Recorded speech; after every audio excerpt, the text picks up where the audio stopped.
So here we have the Steam Deck, and in this video, I'm going to be doing what's basically a 1-year review of the Steam Deck, because I've had this since Christmas of last year, and it is now December, what's it, like December 14th or something? So it's almost been a full year, and I want to tell you what I think of this, and, you know, my review on a Steam Deck.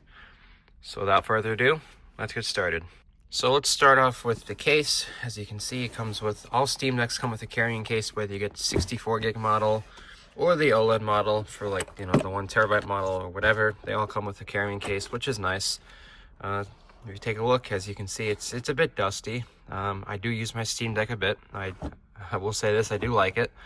So carrying case is definitely nice. You can, you know, put it in your backpack or whatever. Don't have to worry about it getting broke because it's in a case. Or, you know, less likely to get lost because you have, you know, carrying handle and, you know, all that fun stuff. Overall, the case is a really nice quality, I will say.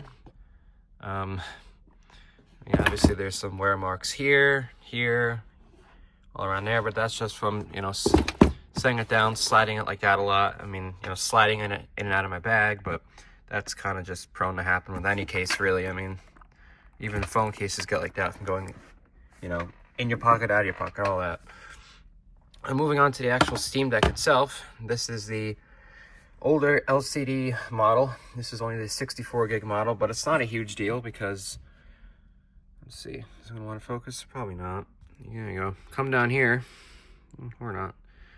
Still not gonna, there we go. Come down here, we have a micro SD card slot right there. So if we pop this out,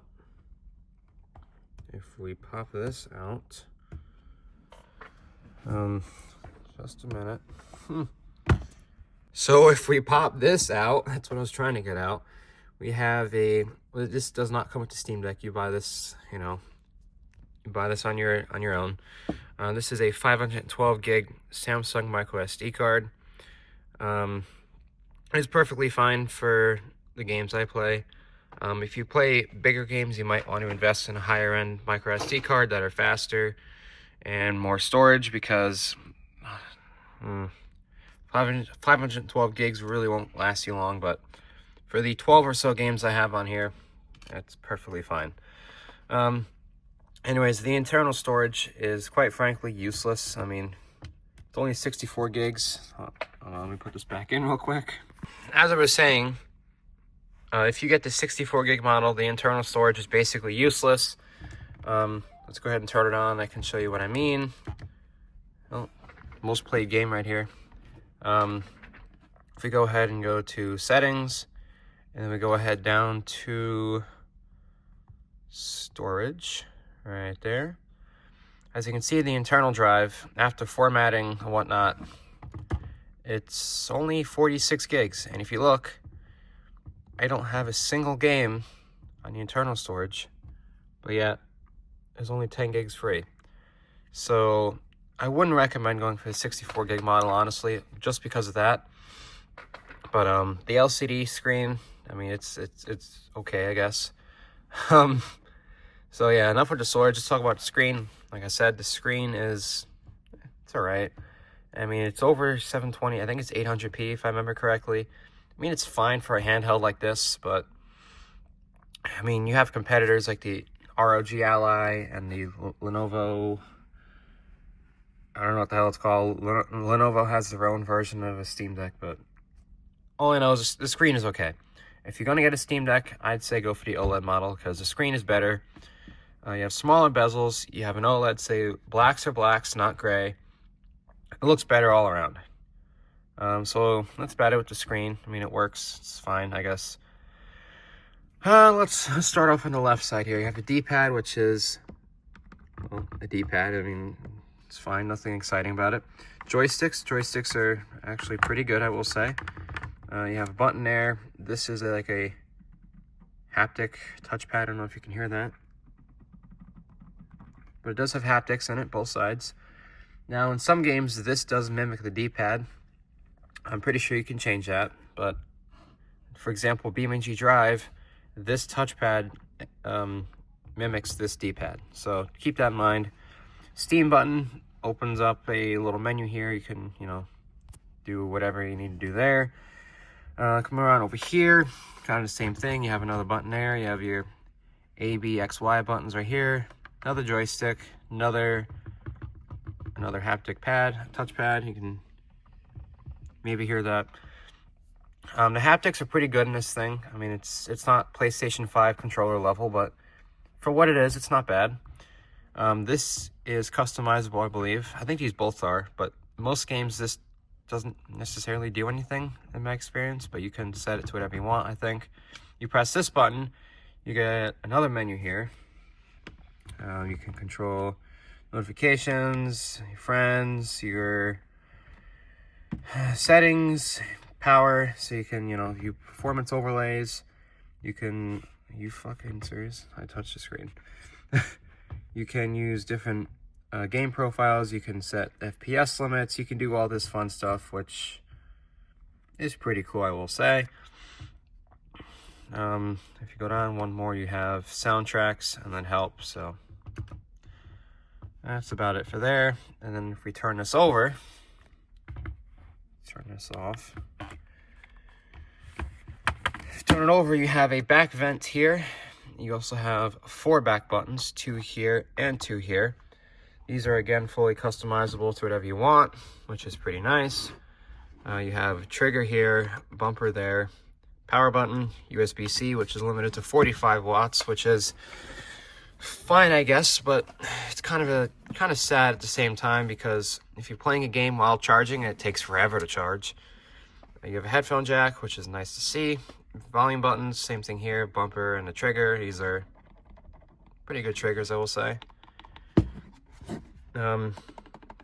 Maybe similar to an Xbox Series controller trigger, so I'd say that they're pretty good. So that's about it here with the actual outside of the device. I want to talk about the performance on most games real quick, and then I guess my conclusion. Oh, and noise. Before I go to performance, I'll talk about the noise level. Now, for being a single fan unit, there's only one fan here. As you can see, it's a vent right here. This thing does get kind of rowdy, especially when you're playing more intensive games, like The Last of Us. Ask me how I know, because I've tried The Last of Us on this. It gets real loud, just to say the least, all right? This is nice, like the actual performance. You can run most games on it. Family sharing, like, family library, I guess you can say, which I do use, which is nice. You can, share your games with other friends, and friends can share their games with you or family, like how it's supposed to be used with family, not friends, but who cares? So some of the games on here are my friends, which is nice. I don't have to pay for it. I can just play his games, and vice versa. I believe this unit has Wi-Fi 5 because it's the base model Steam Deck. The newer ones have Wi-Fi 6, maybe even 6E. Don't quote me on that. I know they have Wi-Fi 6 though, at least, which is pretty nice. Overall performance, I'd say for only 15 watts of power, I'd say very impressive for only 15 watts of power, because I can go upstairs and get my 5th gen i3 that also uses 15 watts, 5th gen i3 laptop, I should say. And it can't launch half the games this thing can run. So for only 15 watts of power, like the actual, SoC, not bad. If you go back a couple months, you'll see I did a video of pushing the Steam Deck to the limits. That's testing only performance. So if you're interested to see performance metrics, I'd recommend going back to that video. I might put it in the description if I remember, but short-term memory loss is real. Actually, no, it's not. I'm only kidding. But yeah, overall, would I recommend you buying a Steam Deck? Personally, I'd say yes. If you have the money, I would say buy it. But before you do buy one, there's one more thing I want to mention: battery life. Well, to say the least, it's mediocre. All right. Some games, more intensive games that are really pushing the GPU and CPU to the limit, using the full TDP, you'll get about an hour and a half of battery life. Now, on more simple games, you can easily stretch that to 3-4 hours, or more, depending on the game. But for 3D intensive, pushing your Steam Deck to the limits kind of game, say The Last of Us or Red Dead, you're looking, Red Dead 2 to be exact, you're looking at like an hour and a half to an hour and 20 minutes. That's it. But simple solution for that. Do what I did. Buy a big old honking power bank for like $100 on Amazon, and you're good to go. Specifically, I have the Anker 737. It's about $100 and something on Amazon. Usually goes on sale for like $100 or less. So for what you get, it's not a bad power bank at all. I recommend picking up one of those if you do pick up a Steam Deck. Now, with that out of the way, I still think you should buy one of these. They're not bad for the money. Sure, there may be better options, but keep this in mind. Those other options run Windows. The issue with that is Windows isn't necessarily as optimized as this version of Linux is for just the Steam Deck, so it can run just games better in some cases, you know. It doesn't have all the Windows problems, I guess you could say, because it's not Windows, it's technically Linux. So do keep that in mind when purchasing a handheld, or if you do purchase a Steam Deck, or you don't purchase a Steam Deck, if you're looking to purchase, you know what the fuck I'm trying to say. So with that being said, I hope you enjoyed my 1-year review and opinion of the Steam Deck. And if you made it this far, congratulations. Not many people do. So hope you enjoyed, and hope you continue to watch my videos, because I don't know. I'm just going to shut the fuck up now. All right, goodbye.